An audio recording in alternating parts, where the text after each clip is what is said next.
Hi, this is Scott Garibay, and today we're going to talk about the Dungeons and Dragons movie. I'm going to say the Dungeons and Dragons 2022 movie because I think that's the best guess on when it's going to come out. Round two. So let's talk this through. All right. So first and foremost, what are we gonna? So what are we getting? So first of all, why are we even talking about this again? So just so you're aware, within the last 5 years, there's been several attempts to get Dungeons and Dragons movie off the ground. It's been what's called development HE double hockey sticks. It's been in development HE double hockey sticks for a while. Development the hot place. It's been rough. It's been really rough. Just watching Wizards of the Coast, Hasbro, really Hasbro. You know, Wizards. I'll tell you right now, Wizards of the Coast is a sticker label on a company that really is no longer needed. We're really talking about Hasbro Gaming when we're talking about Dungeons and Dragons. I think we need to start to acknowledge that Wizards of the Coast doesn't really functionally exist anymore. They have Magic the Gathering. That is a thing, right? But there's no reason in the world both of these couldn't be shoved right over to Hasbro Gaming right now, right? And yeah. So why are we talking about this again? Well, the Dungeons and Dragons movie, there was recently major international announcements to hundreds of credible news sources carrying the story that the Dungeons and Dragons movie has three things attached to it now. It has a major actor, it has a director, and it has a writer. Okay, so let's talk about those things separately. So let's talk about the major actor first, because that really is the most exciting part of this and the thing that makes it real. Okay, so who is now attached to the Dungeons and Dragons movie? First and foremost, it is Chris Pine. All right, so who's Chris Pine? Well, he was in the movie Into the Woods, which was like a musical. But really, where you know Chris Pine from, I think he's been in a lot. He's not a small Hollywood. He is a major Hollywood talent. I doubt you could get him in a film today for less than $5 million, and that's not a small amount of money. It's possible they paid like $10 million to him for this. It's somewhere probably between $5 and $10 million. He's You might want to say he's A list, but he's like on the bottom of A list, right? But right now, his main juices, he is Wonder Woman's boyfriend, Trevor. Trevor, I think is his name is. I saw Wonder Woman 1, and I really liked it a lot. I'm probably going to skip Wonder Woman 84 because of the reviews. Uh, the best reviewer I know explained that the third action scene, the third fighting action scene that you would see in any superhero movie is a conversation. Like, yeah, I could definitely skip that. So, and also the Wonder Woman movie did just open to like um, numbers that were so low they made international news, and people were like, "Oh my gosh, this is not good," right? Like, yeah. So it was like I think they made like 35 million on its opening release weekend. This is rough. This is a really rough start, which is not it's not good, by any stretch of the imagination.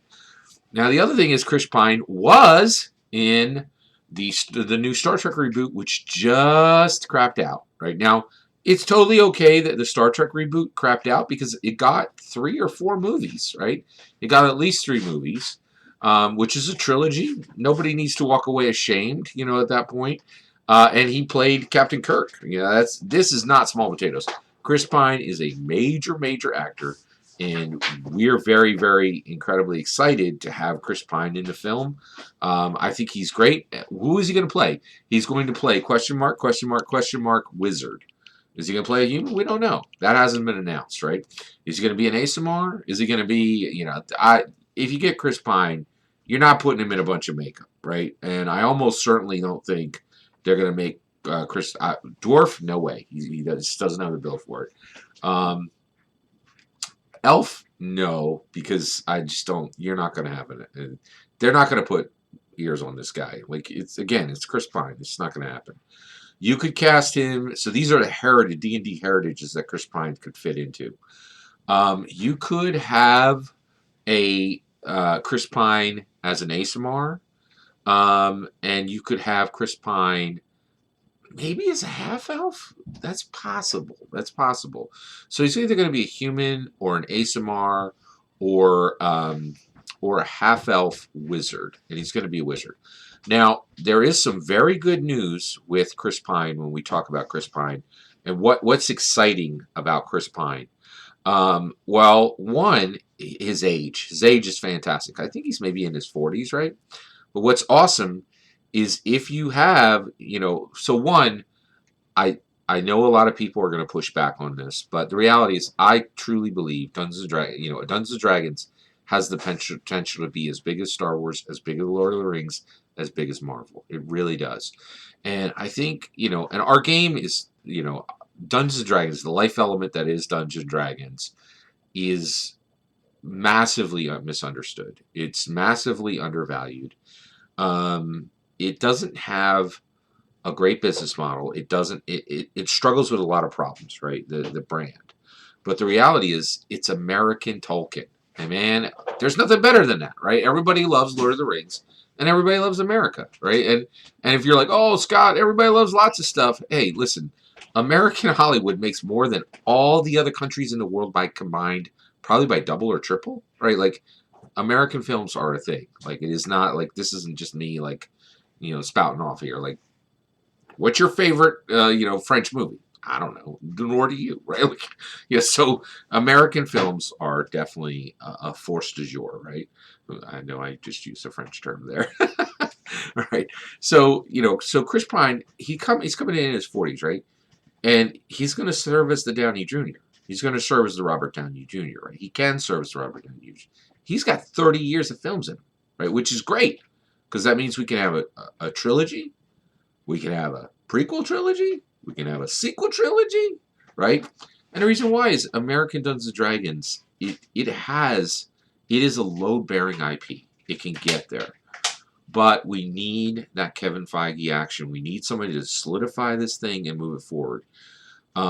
Chris Pine is just the first. He is just the first power base in what is going to make this a great film. I'm very excited. I think Chris Pine is extremely well cast.